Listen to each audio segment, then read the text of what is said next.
Definitely a good point about the rise. There's a difference between the rise from mediocrity to a certain level. So Florida State's basically gone from 5-win status to 10-win status, and generally, you know, 5 and 6 win status in that range over the past 4 to 5 seasons to this big 10-win season. And when you're making that jump, specifically in the ACC, you're starting to beat the teams that you're supposed to beat. You're now beating Louisville, and you're now beating fill in the blank in your division and on the schedule. Okay, to go from 9 regular season wins to 11, those next two are then in a lot of ways more substantial and a more difficult climb than knocking off those first 5 or 6, because there's just a mishmash in the ACC and in most conferences between the garbage at the bottom and the elite at the top, where it's a play here and a play there. It's a coaching decision here and there that separate 5-7, 7-5, 8-4, 6-6, just that middle layer.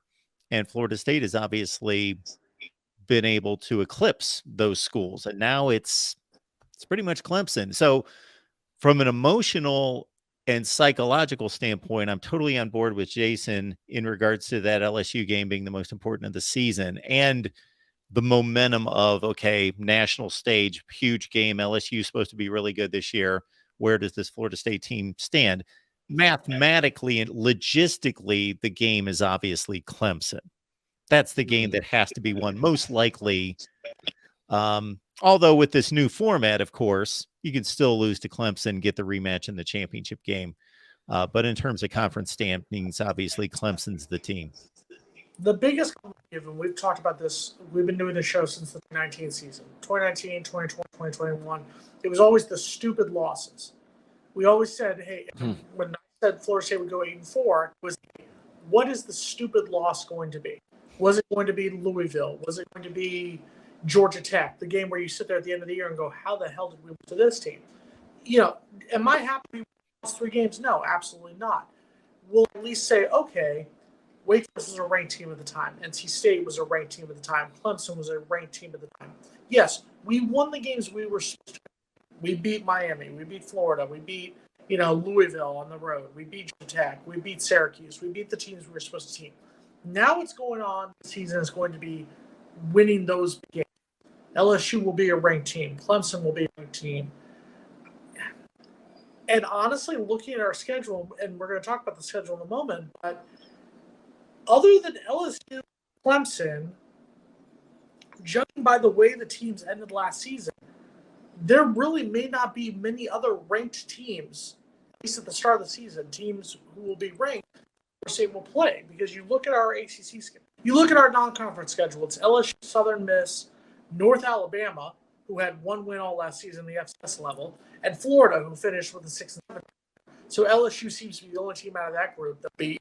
Look at ACC play, as Mark pulls up the schedule. Shout out to our friends at bschedules.com.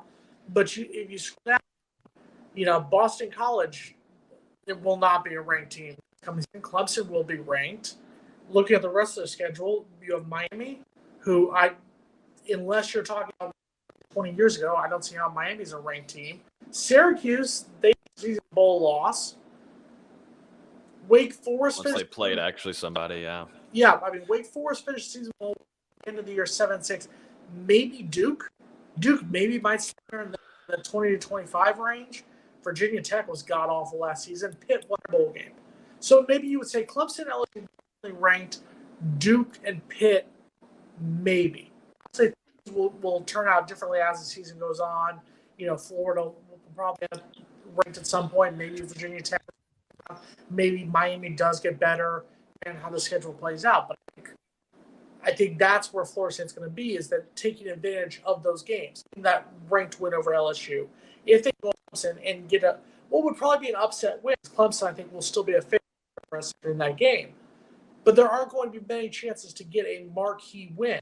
So it's avoiding that letdown. Going to the schedule, obviously next Monday the schedule does come out. Florida knows that their first 2 games of the season will be non-conference with LSU on Sunday, September 3rd. The home opener will be on September 9th, Southern Miss. The way the schedule plays out, Logan, look at it.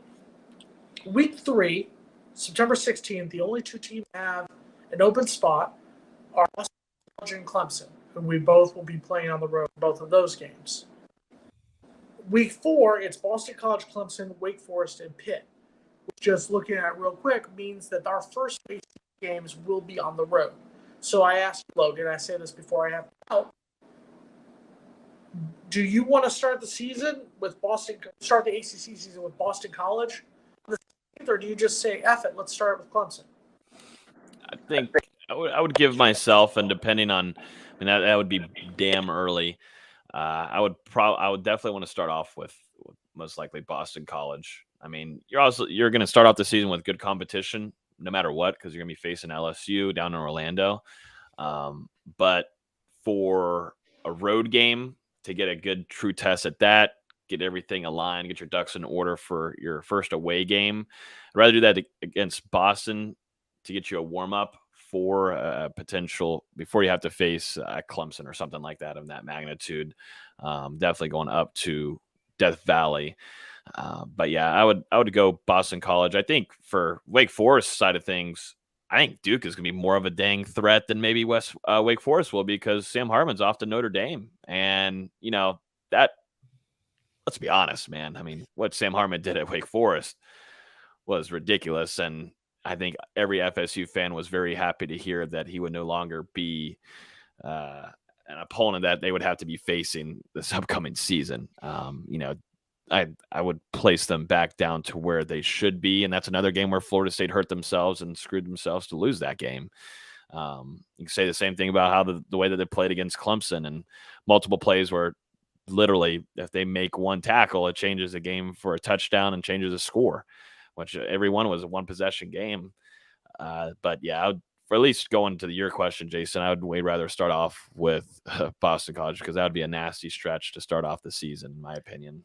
Yeah, The interesting aspect of the schedule, when you look at what used to be the divisions, is Florida State's schedule is now balanced. At least this particular year, they play, it just looks different than it would have, because they got 4 coastal division teams on the schedule, where, of course, it was always Miami and somebody else that came up with the rotation. And I know this is not in order of what the games are going to be, but looking at the end teams there with Duke, Pitt, Wake, Florida State's definitely better than those teams, more talented than those teams. But yeah, they're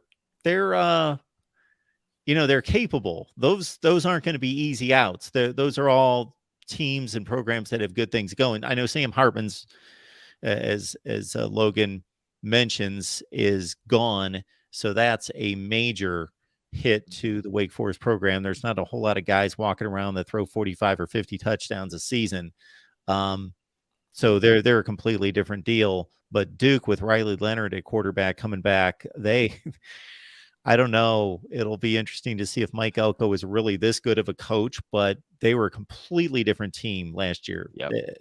They only lost 1-score games. They were competitive against everyone. Pitt's on the schedule now. It's just, it's a different ACC. It's balanced. It's more unpredictable of who's going to be, not unpredictable, but it's more of a mixture of teams, and you're not seeing the same teams every year. I think he's going to put us with Boston College for that week 3, the ACC opener at Boston College. And once again, and I know some of our fans are a little cocky saying it doesn't matter at any time.